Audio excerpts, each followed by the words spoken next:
Glória a Deus. Nós estamos já há alguns meses estudando essa carta.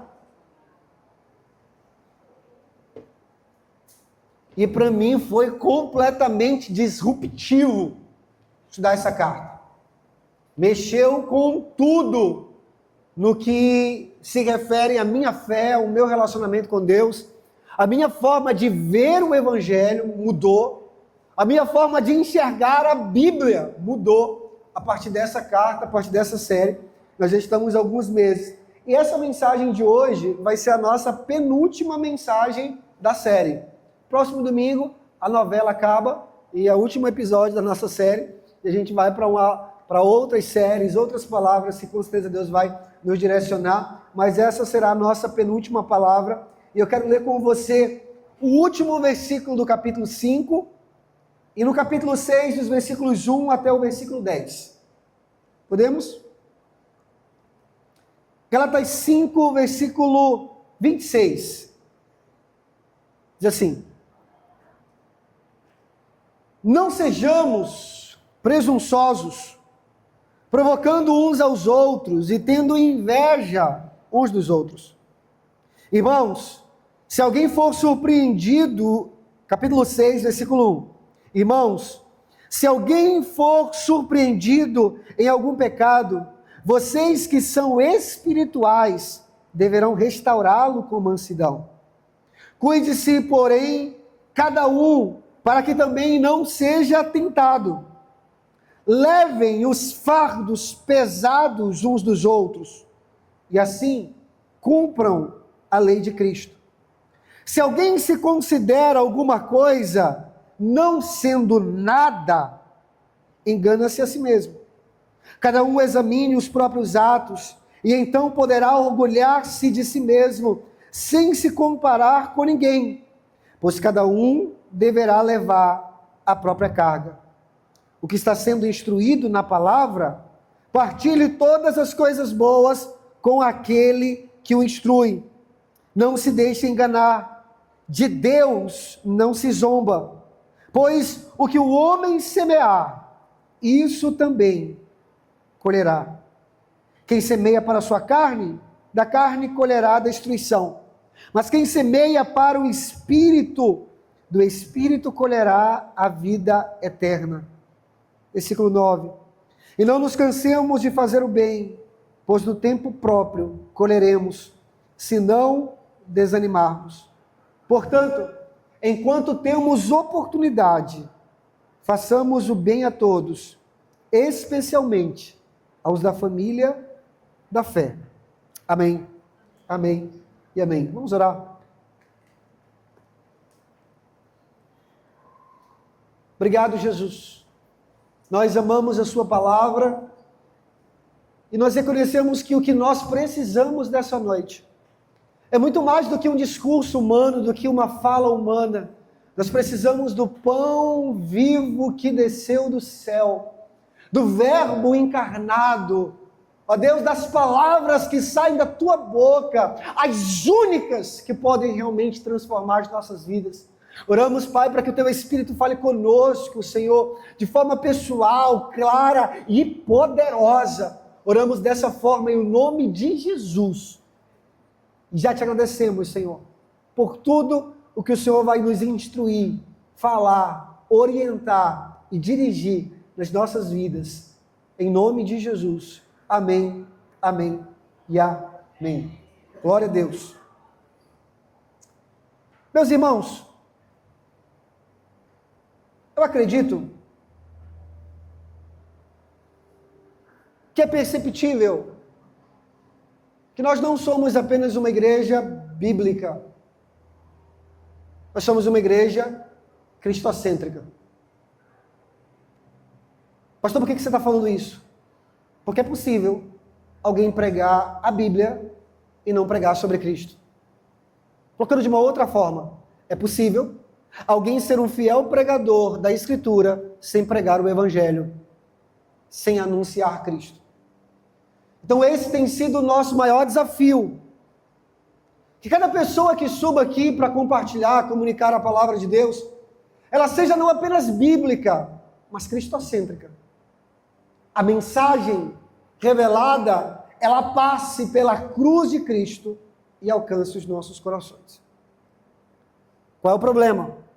O problema é que nós podemos nos tornar uma igreja onde Cristo está nas nossas camisas, mas não está nas nossas vidas.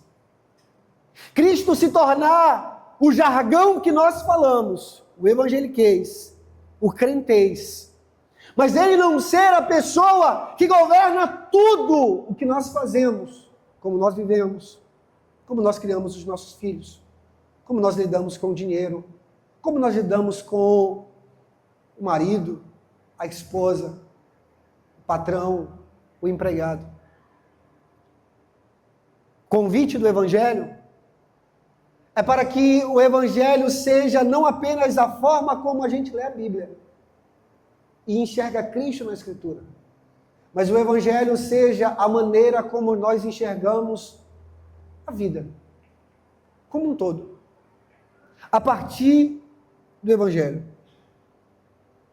A Escritura, ela nos ensina que o Evangelho constrói um caminho totalmente novo, uma vida completamente nova. E esse mesmo Evangelho influencia tudo no que diz respeito a nós. Irmãos, a ideia central da Escritura é que o Evangelho, ele é o meio pelo qual toda a realidade ela passa a ser interpretada. Vou repetir isso aqui. A ideia central da Escritura é que o Evangelho é o meio pelo qual toda a realidade ela é interpretada. Para quem usa óculos como eu e precisa ter um negócio desse na cara 24 horas por dia, quase que isso, é mais fácil da gente entender. Imagine você estar com óculos que a sua lente já venceu. Aí você foi lá, passou lá 5 anos esfregando, limpando, passando a mão e você já não consegue ver direito. O óculos está embaçado. Compromete a forma como você vê o mundo. Você não vê o óculos, presta atenção, mas o óculos é o meio pelo qual você vê o mundo, a vida, as pessoas. O Evangelho precisa ser exatamente isso. As lentes pelas quais eu preciso enxergar tudo nessa vida. Eu gosto de uma frase do C.S. Lewis, que ele diz o seguinte: eu creio no cristianismo como eu creio que o sol nasceu. Não apenas porque eu vejo o sol, mas porque o sol me permite enxergar tudo. Presta atenção. O que Lewis está dizendo? Eu creio no cristianismo da mesma forma que eu acredito que o sol nasceu. Não apenas porque de manhã eu olho para o céu e vejo o sol, mas que é por causa do sol que eu consigo enxergar tudo. Bom, o Evangelho não é apenas aquilo que nos tirou das trevas para a luz. O Evangelho não é apenas aquilo que antes nós estávamos cegos e agora nós podemos ver. O Evangelho é a lente pela qual nós precisamos e devemos interpretar tudo nessa vida. Tudo é uma questão de ótica. Tudo é uma questão de ótica. E você precisa entender comigo. Ainda há pouco eu estava conversando com uma pessoa no término do primeiro culto. E essa pessoa estava compartilhando, dizendo: pastor, eu tinha um amigo, estava na UTI, e eu orei para que ele não morresse. E ele morreu. E eu não entendi. Por quê? Eu sei que são perguntas difíceis para nós darmos respostas simples e superficiais. Mas entenda, o Evangelho, prioritariamente, ele não muda a nossa realidade. Ainda que ele tenha poder para mudar a nossa realidade. Mas o Evangelho muda a maneira como nós vemos a realidade. O Evangelho influencia a forma como eu olho para a realidade. Eu posso olhar para a soberania de Deus e me sentir frustrado, impotente, incapacitado. Eu não controlo amanhã. Eu não sei o que vai acontecer daqui a 5 segundos. Mas eu posso olhar para a soberania de Deus e descansar que o Deus que governa e controla todas as coisas sabe o que é melhor para mim. Então, ainda que o Evangelho prioritariamente não mude a nossa realidade, ele muda a maneira como nós olhamos para a nossa realidade. Irmãos, como explicar um homem encarcerado, Paulo, escrever há poucos dias antes de morrer, de ser executado, escrever uma carta na Bíblia, que é chamada de a Carta da Alegria? Como é que você consegue explicar isso? O Evangelho não fez de Paulo um encarcerado agora livre. Ele é executado. Ele sai da cela para ser executado. Então não mudou a realidade dele, mas mudou a maneira como ele estava olhando para a realidade. Irmãos, houve um dia em que um prisioneiro dentro de Roma era o homem mais livre daquele império, Paulo. Porque a forma como o Evangelho o fazia enxergar o mundo, a vida, era pela liberdade conquistada na cruz e não pela liberdade de algemas. Está comigo aqui? Então o Evangelho, ele muda a forma como nós vemos tudo. Alguns chamam isso de cosmovisão. O que é cosmovisão? Cosmovisão é aquilo que molda a nossa vida, os nossos valores, as nossas decisões. A cosmovisão é aquilo que dita o que é mais importante para mim. Cosmovisão nada mais é do que as lentes pelas quais eu enxergo a vida. E isso pode ser influenciado por inúmeras coisas. Cultura, a mídia, o ambiente onde nós crescemos. Você enxerga a vida através das lentes que foram colocadas em você ao longo da sua vida. E isso nós precisamos entender de forma clara. Porque é aqui que mora o problema. Muitos de nós estamos olhando para o mundo, não pelas lentes do Evangelho, mas pelas lentes desse mundo. Muitos de nós estamos encarando a vida, a família, a igreja, a sociedade, os relacionamentos, tudo, não pela perspectiva do reino de Deus, mas pela perspectiva desse mundo. E a nossa vida segue a direção daquilo que nós cremos, da nossa visão de mundo, das lentes que nós utilizamos, da nossa cosmovisão. Agora, um fator é essencial. Calma que eu estou só introduzindo a mensagem. Um fator é essencial. Qual, pastor? Dentro daquilo que nós chamamos de cosmovisão, o fator mais importante é a ideia que nós temos sobre Deus. Aquilo que nós pensamos sobre Deus. Aquilo que nós entendemos a respeito de Deus. Essa é a condição. Esse é o fator mais grave dentro da nossa cosmovisão. Alguém tem algum interesse por teologia, por exemplo? Deus dá com a sua mão. Pastor, eu gosto. Eu leio livros, eu assisto podcasts, tem a ver com teologia, eu tenho interesse. Tem alguém? Pouquíssimas pessoas. Olha aqui. Mas você sabia que todos nós somos teólogos?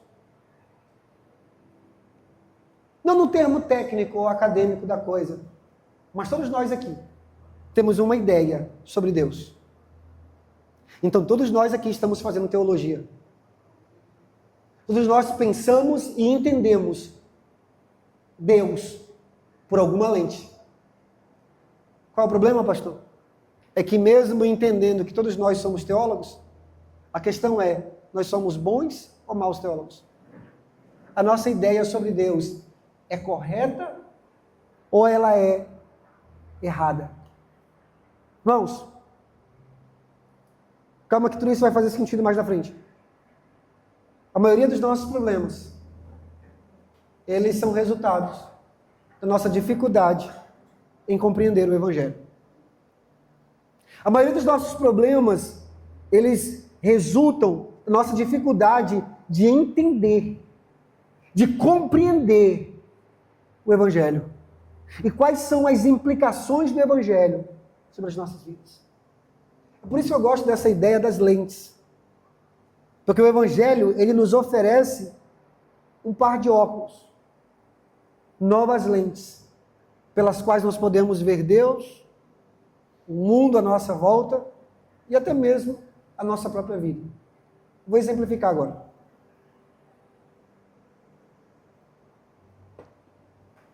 Efésios capítulo 5, Paulo vai falar sobre casamento. Ele começa a dar conselhos. Papel do homem, papel da mulher. No meio do conselho de Paulo, Paulo insere uma afirmação interessante. Paulo vai dizer, tudo isso aqui é um grande mistério. Só que eu me refiro a Cristo e a igreja. Irmãos, Paulo está falando sobre casamento e insere a pessoa de Cristo.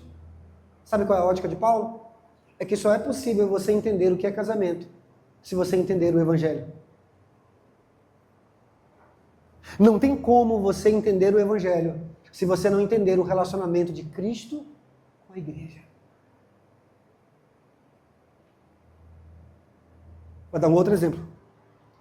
Paulo está escrevendo para os cristãos da Macedônia, 2 Coríntios capítulo 8, e Paulo está incentivando esses irmãos a serem generosos. Só que Paulo não faz uma lista dos problemas que ele tem, das contas que ele precisa pagar.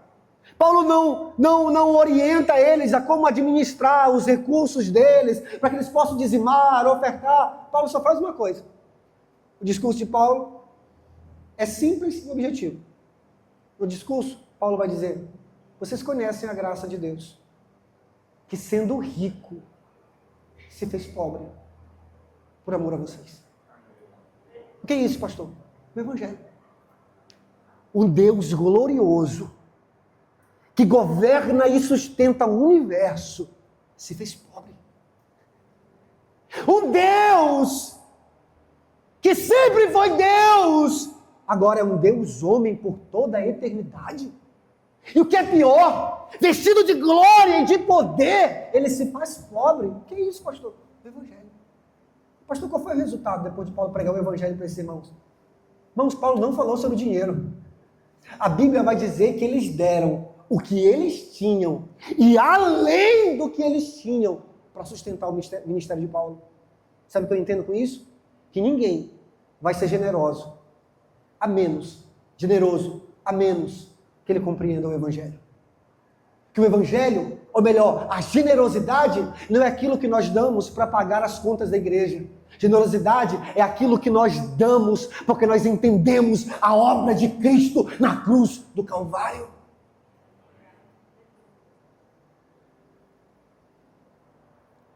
Pastor, já entendi.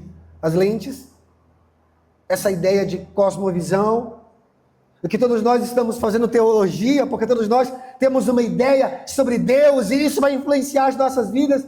Mas a grande pergunta é, como é que essas lentes me fazem entender o texto que nós lemos? Então eu quero falar com você exatamente sobre isso. Porque o que Paulo vai escrever no texto que nós lemos é como o Evangelho, ele afeta os nossos relacionamentos. Como o Evangelho, ele afeta o modo que nós vemos a nós mesmos e os outros. Como o Evangelho afeta a imagem que você tem de si mesmo e do próximo. Irmãos, quando você olha para o capítulo 5, você percebe que Paulo está encorajando as pessoas a viverem a vida no Espírito. Paulo está dizendo que essa vida é uma vida crucificada, onde diariamente você está morrendo para a sua carne, para os seus pecados, e você está adorando agora, sinceramente, a Jesus todos os dias, e o Espírito está crescendo como frutos que vão se desenvolvendo. Agora Paulo vai dizer assim, ei, é esse Espírito, é esse Evangelho, é essa revelação, vai afetar todos os seus relacionamentos. Como? Olha o versículo 26. 5:26. Não sejamos presunçosos, provocando uns aos outros e tendo inveja uns dos outros. Pastor, o que é que o Evangelho faz? O que é que essas lentes me permitem agora enxergar sobre os meus relacionamentos? Irmãos, a primeira coisa que o Evangelho faz é nos dar lentes aonde uma autoimagem totalmente nova nos é dada. Presta atenção que Paulo está falando sobre pessoas. A palavra, em algumas versões da Bíblia, vai aparecer vanglória. Mas a palavra no original mesmo é orgulho. Presunção, vanglória. A palavra no original é orgulho. É alguém vazio de glória. Ou que tem uma glória que é inútil. Em outras palavras, é aquela pessoa que se acha. Sabe? Que pensa que é, mas não é. Que tem, mas não tem. Que pode, mas não pode. Mas ela se acha. Ela acha que tem uma glória. Paulo vai dizer, essa glória é vã. E essa é a imagem do homem, seu evangelho. Orgulhoso. Com uma glória que não existe. Qual é o resultado, pastor? Olha o texto. Ele vai viver a vida provocando e invejando os outros. Irmãos, essa é a vida de alguém que olha a vida, que vive a vida, que enxerga a vida sem as lentes do Evangelho. Paulo está dizendo que se nós formos orgulhosos, nós estaremos provocando os outros, tendo inveja uns dos outros. Abre parênteses, vem aqui. Irmãos, o que eu vou falar é o óbvio, mas eu preciso falar. Paulo não está falando sobre não crentes. Paulo está falando sobre crentes. E o que é que Paulo está falando? É que um crente que não vê os seus relacionamentos pelas lentes do Evangelho, até aquilo que ele faz de bom para o outro é fruto do seu orgulho. É fruto do seu egoísmo. E o que é pior, ele vai viver a vida ou provocando o outro, ou tendo inveja do outro. Bom, isso aqui nada mais é do que duas maneiras de nós nos relacionarmos uns com os outros. O que o provocador ele faz? O provocador é aquele que se sente superior aos outros. E o invejoso, pastor? É aquele que se vê inferior aos outros. O provocador, ele olha de cima para baixo, porque ele acha que ele é melhor, que ele é superior. O invejoso, ele olha de baixo para cima, porque ele se sente menor. Ele inveja, ele quer ter, e não apenas ele quer ter o que o outro tem, ele não quer que o outro tenha aquilo que ele tem. Isso é inveja. E Paulo vai dizer que essa é as duas maneiras pelas quais nós podemos viver a nossa vida sem as lentes do Evangelho. Ou vamos nos sentir superior, ou vamos nos sentir superiores, ou vamos nos sentir inferiores. Resumo da ópera: tudo é fruto de orgulho. O que Paulo está falando aqui no versículo 26, irmão, de forma resumida, é que nós não podemos basear, ou nós não podemos permitir que a nossa fome por orgulho, por honra, por vanglória, nos leve a desprezar ou a invejar as outras pessoas. Por quê, pastor? Porque a primeira coisa que o Evangelho faz é nos dar uma autoimagem totalmente nova. Irmãos, não existe lugar para orgulho no reino de Deus. Por quê, pastor? Porque cada um que agora faz parte do reino de Deus só tem acesso a esse reino porque recebeu de graça aquilo que o outro fez. É o que Paulo vai escrever aos Coríntios, e era o versículo favorito de Agostinho. O que o homem tem que ele não tenha recebido? Tudo é graça. Então não há lugar para orgulho e muito menos para inferioridade. Por quê, pastor? Porque o que nós recebemos no Evangelho não é obra nossa, não é mérito nosso, é obra de Cristo Jesus na cruz. O Evangelho me faz ver a mim mesmo e os outros, não comparando, não competindo, não provocando, não invejando. Irmãos, Paulo vai dizer em versículos anteriores que a vida sem as lentes do Evangelho é como pessoas devorando umas às outras, matando, querendo matar, consumir, destruir umas às outras. Irmãos, eu não estou falando de gente lá de fora, não. Estou falando de gente dentro da igreja.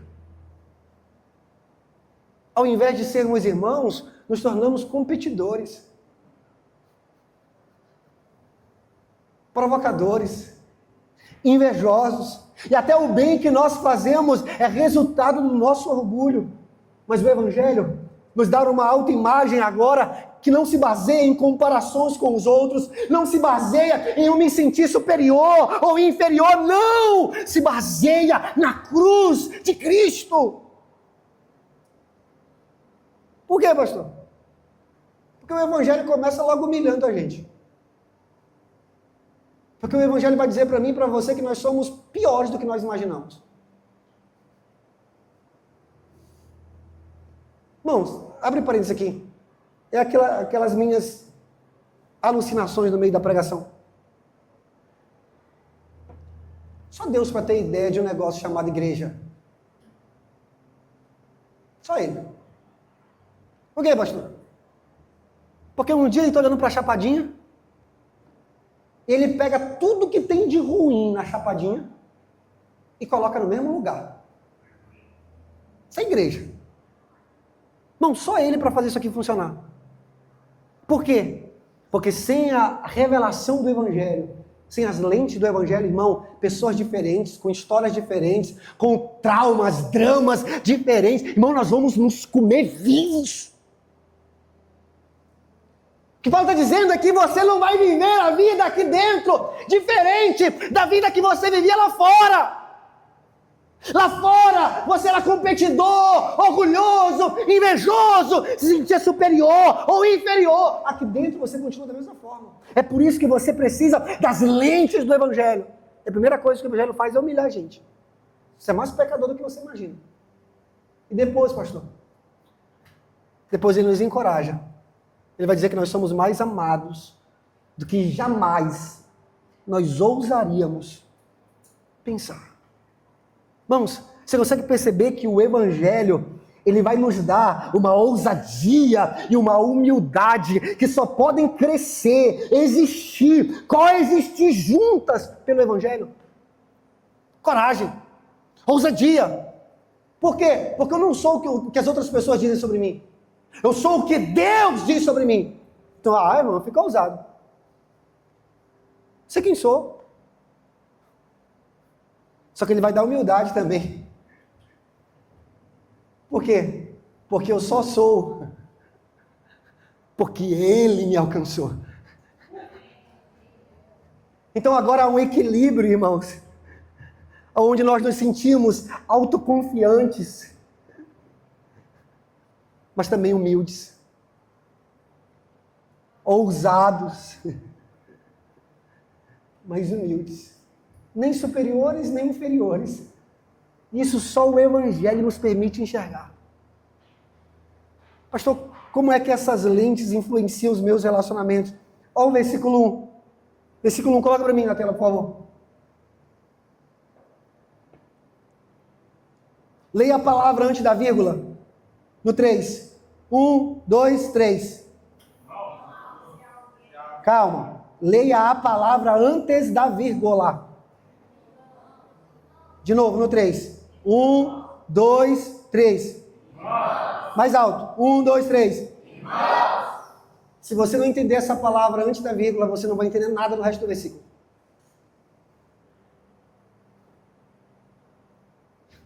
O que é que o Evangelho faz, pastor? Nos torna irmãos. Isso é maravilhoso. Isso é poderoso, irmão. Sabe? Eu não estou aqui porque eu te suporto. Eu não estou aqui, sabe, tolerando aquele que é mais fraco ou invejando aquele que é mais forte. Não! Eu estou aqui porque nós somos irmãos. fazemos parte da mesma família, temos o mesmo pai, o mesmo irmão mais velho e compartilhamos do mesmo Espírito. Irmãos, só o Evangelho nos capacita a viver como irmãos. Se você não entender isso aqui, você não vai entender o que Paulo vai falar na sequência do versículo.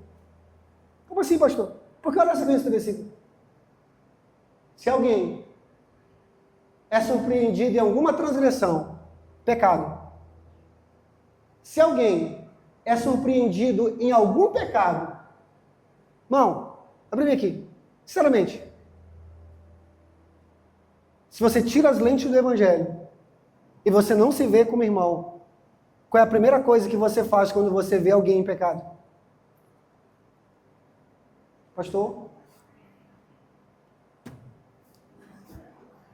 Não gosto de fofocas, mas eu vi um irmão em um lugar de procedência duvidosa. Eu só enviei essa foto para a gente orar junto. Irmão, sinceramente, se nós não nos vemos como irmãos, nós ficamos felizes quando o outro cai. Nós não temos interesse em ajudar a levantá-lo. Sabe, o que o provocador que se sente superior imagina? Ainda bem que eu não sou como ele. O que é que o inferior vê? Imagine, vou usar um exemplo de uma área. O cara está todo errado, em pecado, só que financeiramente ele está crescendo. O que é que o invejoso ele faz? Estou na igreja, servindo a Deus, e o fulano todo errado, tem dinheiro e eu no vermelho? Aí ele começa a invejar o outro, mesmo o outro estando em pecado e distante da realidade do Evangelho. Irmãos, é uma crise doida. Sabe, uma esquizofrenia maluca? O Paulo está falando, vocês vivem assim. É assim que vocês vivem, sem as lentes do Evangelho.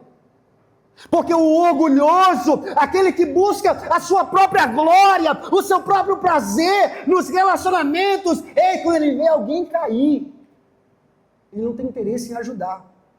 Por quê? Porque ele não se vê como irmão. E uma das coisas que o Evangelho faz conosco é que essas novas lentes, onde nós nos vemos agora como irmãos, nós conseguimos encorajar os outros. Sabe, olhar para um irmão cair não é uma oportunidade para criticar, é uma oportunidade para fazer isso aqui. Te ajuda a levantar. Não, só o Evangelho faz isso aqui. Só o Evangelho faz isso conosco. E Paulo está dizendo, ei, se alguém, esse alguém, pode ser qualquer um. Pode ser você, pode ser eu. Então, se alguém... É por isso que nós precisamos ter a revelação onde o Evangelho nos torna uma família. E nós somos irmãos. O que o irmão faz, pastor? Ele se vê como responsável pelo irmão. Se ele vê alguém na prática do pecado, ele ajuda a restaurá-lo. Ele ajuda a levantá-lo. Ele aceita a responsabilidade. Por quê? Porque ele é alguém que decidiu viver a vida no Espírito. Por quê, pastor? Porque só alguém que está vivendo a vida no Espírito é capaz de ajudar alguém que caiu.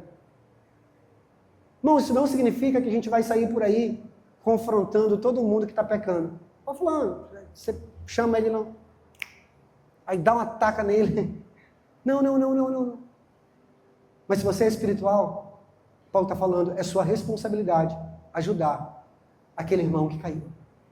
Se você é espiritual, se você está vivendo a vida no Espírito, liderado pelo Espírito, governado pelo Espírito, você vai ajudar aqueles que por algum motivo estão caindo.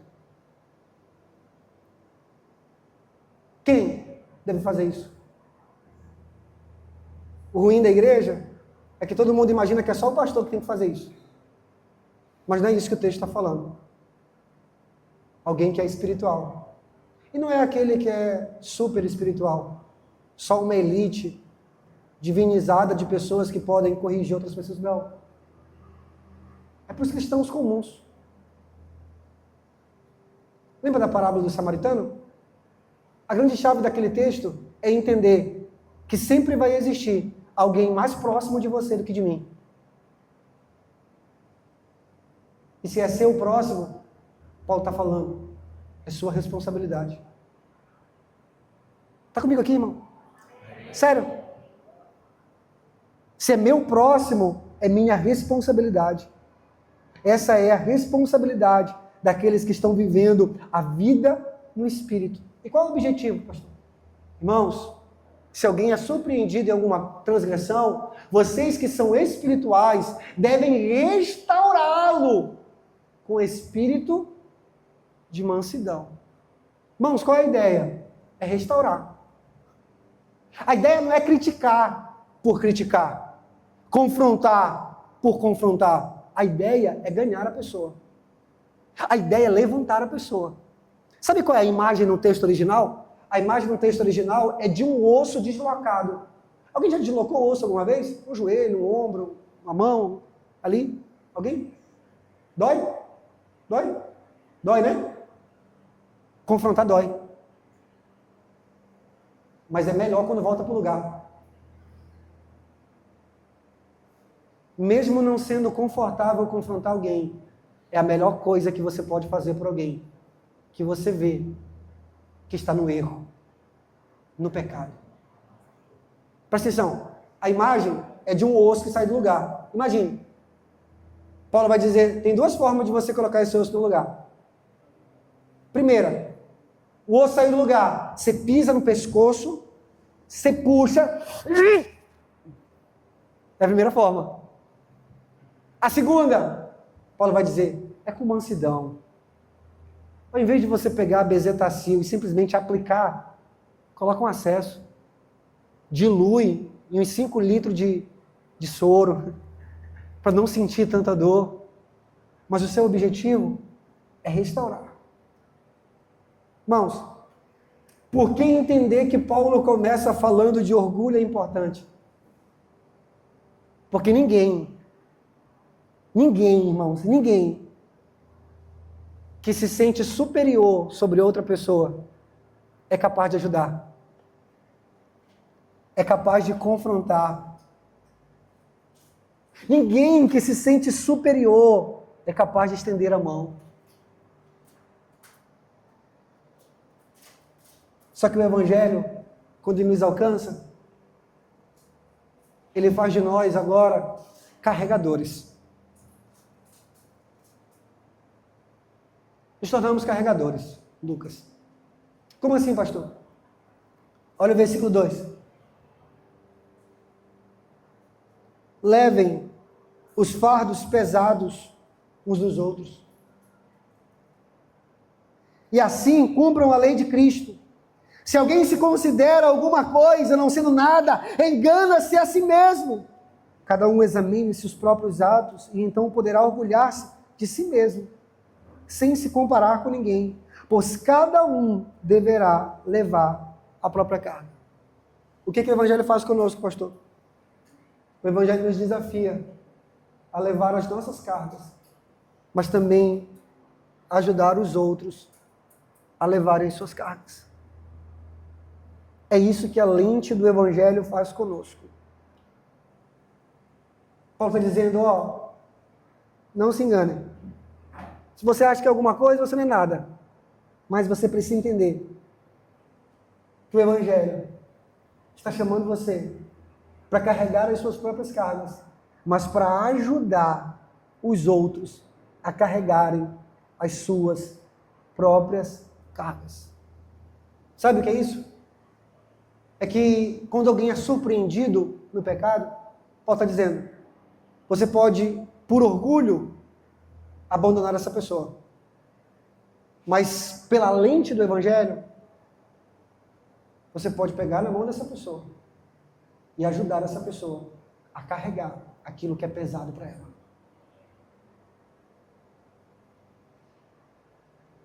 É isso que o Evangelho faz conosco, irmãos. Paulo está ensinando de maneira vívida e prática como é que nós nos relacionamos com os outros. Como assim, pastor? Eu não tenho como ajudar alguém a carregar as suas cargas de longe. Eu preciso me aproximar. Eu preciso compartilhar o meu ombro. Eu preciso dividir o peso. Eu preciso compartilhar daquilo que é difícil para outra pessoa. Por quê? Já não basta as minhas próprias cargas? A resposta de Paulo é muito simples e profunda. Se Cristo levou os nossos fardos, não existe nada que nós possamos fazer pelos outros, senão a ajudá-los a levar os seus próprios fardos. Aquele homem judeu, de 33 anos, há mais de 2.000 anos atrás, carregando os pecados do mundo inteiro, fardos que não eram dele. Uma vez que esse evangelho me alcança, ele me capacita a levar os fardos dos outros também, não só os meus. Você percebe que Paulo começa falando dos fardos dos outros e termina falando dos meus fardos? É isso que o evangelho faz conosco. Só que a imagem aqui é interessante, irmãos. Porque parece que é uma contradição. Coloca o versículo 2. Levem os fardos uns dos outros. Coloca o versículo 5. Pois cada um deverá carregar a própria carga. Se cada um carrega a sua, então não precisa carregar do outro. É porque a ideia original é sobre 2 tipos de fardos, 2 tipos de cargas. A primeira fala sobre uma carga pesada, difícil de carregar. A segunda, a imagem, seria algo mais aproximado de uma mochila. Ou seja, você pode carregar. Então escute, tem responsabilidade que é sua. Orar é sua responsabilidade. Ler a Bíblia é sua responsabilidade. Ir para a igreja é sua responsabilidade. Sabe, é sua mochila. Ninguém vai fazer por você. Mas quando você estiver enfrentando um problema que você não pode carregar sozinho, Paulo está falando, aqueles que são irmãos, aqueles que são espirituais, eles vão poder, pelo Espírito, ajudar você a carregar a carga que você não consegue carregar. Está comigo aqui? E por fim, fique de pé para a gente parecer que está acabando.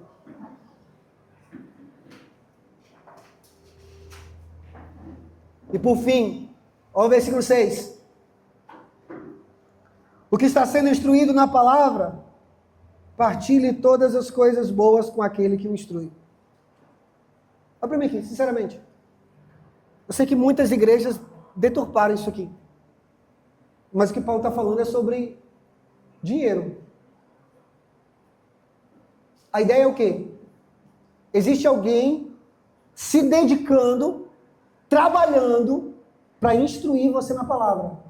Então você precisa repartir com essa pessoa tudo o que você tem de bom para que essa pessoa continue ensinando, instruindo na palavra. Pastor, não é uma coisa assim sem lógica? Não. É porque você está recebendo a instrução e alguém precisa continuar aprendendo para continuar instruindo você. Irmãos, para mim aqui, sinceramente, você acha que no domingo, 5 horas da tarde, eu saio de casa falando assim, já sei o que eu vou pregar. Já venho para cá e começa a falar assim, coisa com coisa. Você acha que é assim, sinceramente? Irmãos,